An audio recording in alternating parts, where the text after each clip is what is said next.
आणि ठाकरे गटाचे खासदार संजय राऊत यांनी लोकसभा निवडणुकीच्या पार्श्वभूमीवर एक महत्त्वाचं विधान केलेलं आहे। इंडिया आघाडीच्या जागावाटपाबाबत त्यांचं हे भाष्य आहे।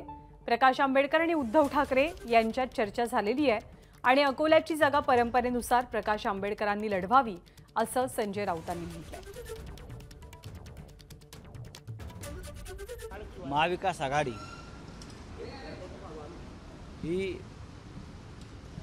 शिवसेना, काँग्रेस आणि राष्ट्रवादी काँग्रेस, शेतकरी कामगार पक्ष, इतर या महाराष्ट्रातले काही पक्ष आहेत, अशा पद्धतीने ती एक महाविकास आघाडी बनली।